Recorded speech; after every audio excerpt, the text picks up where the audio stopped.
some professionals. And hindi siya usual eh.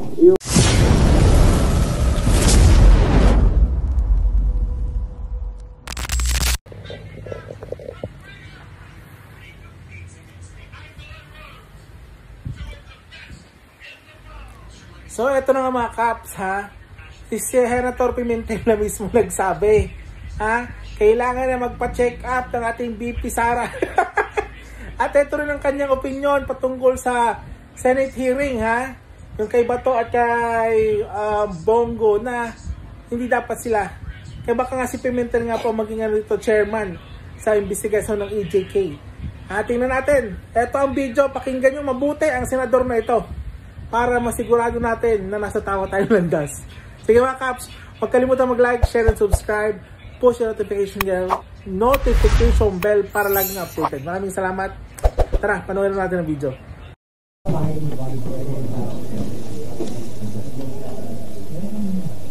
Actually, nag-worry ako sa kanya, kay Vice President. Sa tingin ko, she needs to talk to some professionals and maybe some close friends and family.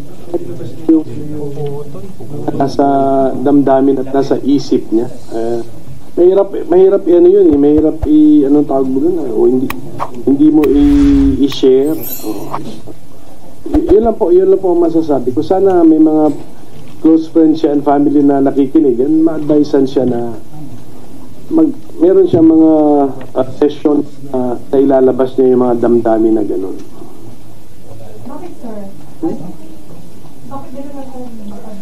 Hindi siya usual eh. Yung mga nasabi niya, hindi usual po yun. At saka hindi rin yung na-verbalize niya yung naisip niya. Siguro kailangan meron siyang kausap na mas madunong sa atin.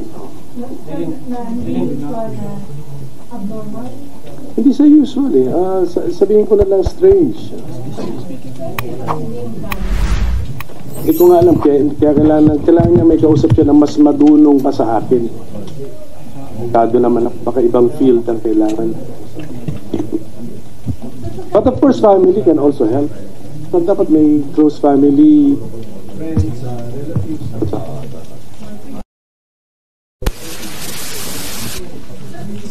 Picture ba yung sa government natin o dati ng ganitong situation na magkailangan ng Vice President at ng Hindi ako nakatingin ako sa positive ha.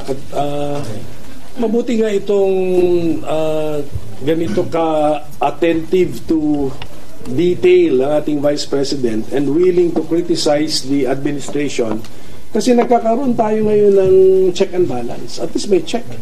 Mayroong isang tao dyan na inaanunsyo niya sa buong bansa at sa buong mundo na andyan siya to check the administration. So that's mga ganyan, that's a welcome development sa isang demokrasya that there is someone, some party, some group checking the administration. Pero sir, parang sinasabi pinagkakaroon niya ng relation sa kanyang paggamit ng confidential funds, to which during 2-hour press conference niya, wala siya.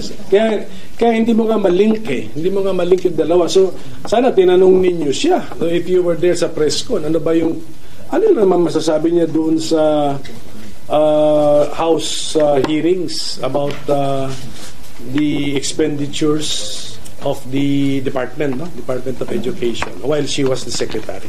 Sana tinanong siya para nabigyan siya ng opportunity to respond. So how would that affect your take on the proposed OBP budget, sir? Kasi wala na confidential fund, sir, pero iba sir, tinitingnan niyo din yung paggamit niya ng pondo in the past.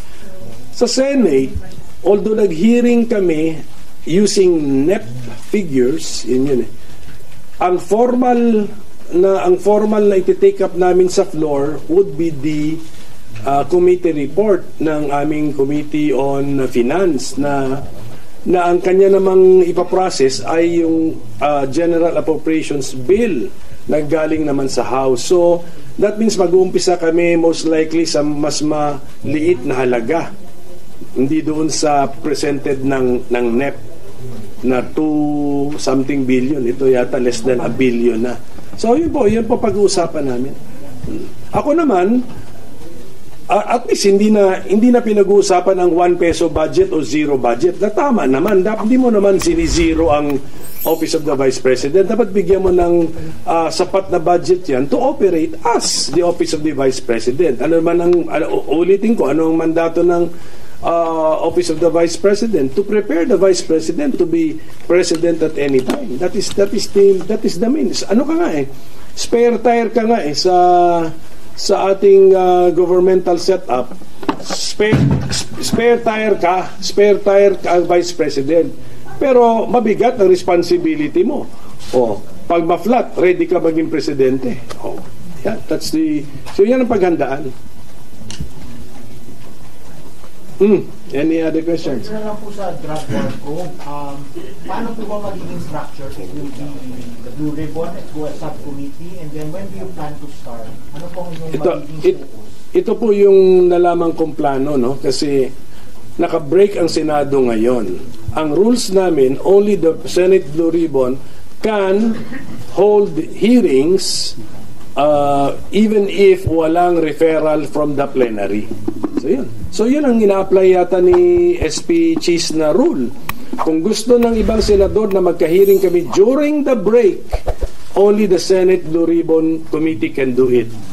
But what is kung yung chairman or chairperson ng Senate Blue Ribbon has no time during this last 2 weeks of the break, she can always form a subcommittee. Ginagawa ko rin naman yun as chair of the Justice Committee na subcommittee.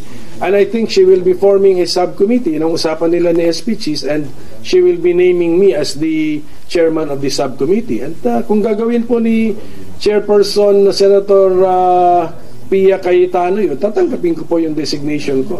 And then that means ginagawa namin ito so that we can hold the hearing in this coming 2 weeks. So dapat yun po ang gagawin natin. We will have to fast track everything at kung ma-formalize na lang muna lahat, then I will have to fast track everything. I will now tatanungin ko sino ba ang nag-file ng reso na ito, tatanungin ko yung senador na yun, okay, sino ang resource persons na sa isip mo. And then magre-research din kami ng sarili namin, mag-imbita kami ng resource persons bilang subcommittee in coordination with the mother committee, ang Senate Blue Ribbon. But we will make it a realistic list. Huwag yung sobrang dami ng inimbita, imposible naman din mapasalita sila or matanong sila sa ilang oras ng hearing. So we will be realistic with our approach. Okay? Ito'y ginagawa lang natin dahil kung gusto talaga ng mga senador na mag-hearing kami during the break. Pero pagka-resume na kami, we can always hear the resolution na may final na isang senador na resolution, and it will be referred to the proper committee. Pwede pa rin sa Blue Ribbon, pwede rin sa Justice. Pero iwasan na siguro namin nga yung public order kasi nga yung chairman namin, si Senator Bato, nababanggit kasi ang pangalan na doon sa naunang investigation ng House. So, either kahit anong term na gamitin mo, delikadesa, or custom, or tradition, marami ng dahilan na wag siya ang mag-chair. But as a member of the Senate, attend siya. Kung gusto niya. Sir, may urgency ba para i-investigahan mo dahil? Ako kasi, ang sinasabi ko lang sa mga colleagues ko, ready ako. Kung sa tingin nila may urgency, sila magsabi kung may urgency. And siguro kung if there are 2 or more senators interested in the subject matter, I will pwede ko nang sabihin na sige na, marami-rami na ang interesado and it's urgent din i-hear natin. Sir, kung sakaling matutuloy, sino mga unang mga pupunin mo ng mga resource person? Yun ang pinunta ko ngayon because I will meet with my staff. Ililista namin yung potential na resource persons. Pero gaya ng sinabi ko kanina, maging practical naman kami. Hindi naman lahat ng posible imbitahin namin. Mamili kami ng siguro para orderly ang investigation natin. Dapat yung kwento orderly din. So at the start of the Duterte administration, so June 30, 2016, 12 noon ng June 30, 2016, or even or even earlier, kasi siyempre naghahanda naman ang incoming administration ng kanyang administration. So, doon tayo mag-umpisa. Then para tayong isang train na aabante sa timeline. So, yun ang ating gagawin. Hanggang sa end ng term, June 30, 12 noon ng 2022. So, yun ang gagawin natin. Ganun ang para orderly, doon tayo mag-umpisa sa June 30 or even days before that of 2016. So, may sinabi po si Senator Bato na gusto niyang imbitahin at baka naman pumunta si former President Duterte. So, hindi siya unahin, sir, imbitahin. Kasi kailangan ayoko kasi mag-judicial notice in the sense na yung records ng House sasabihin ko automatically reproduce sa Senate. Hindi, parang ang Senate parang blank slate muna kami. Kwento muna. So logic tells me dahil sa narinig na natin kay Garma, it should be Garma and it should be Leonardo.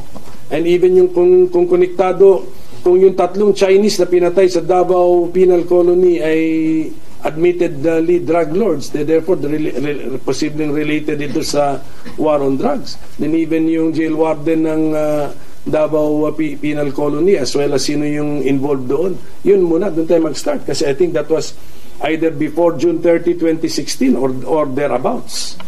Mga July. So, imbitahin lang po ang former President kapag pagka na-establish na kasi yung records ng House hindi naman automatically nasa records namin. So para orderly ang ating usapan. Sir, but if voluntarily he wants to go?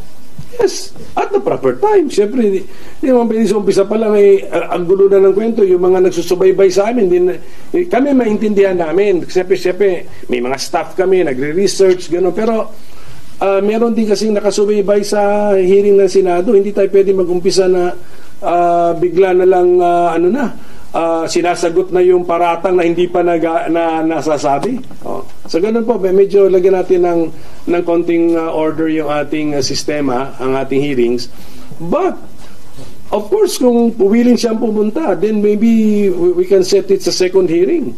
Tapusin na natin sa first hearing lahat ng aligasyon para sa second hearing sagutin na.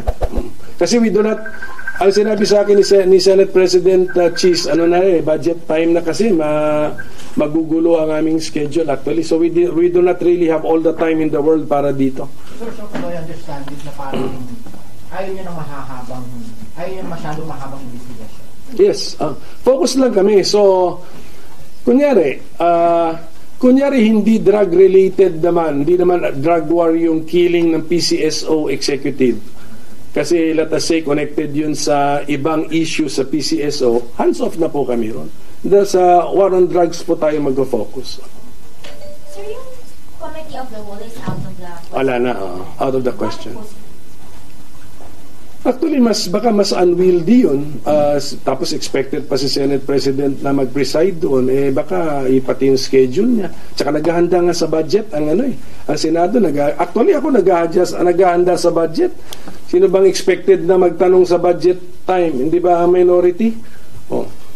Kaya magdo-double time po tayo ngayon. Yung oras natin ngayon napakahalaga.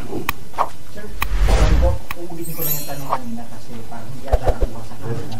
Sir, yung sinabi po ninyo na nag-worry kayo for Vice President Sara, kailangan niya why, ano sa tingin yung bakit nyo nasabi?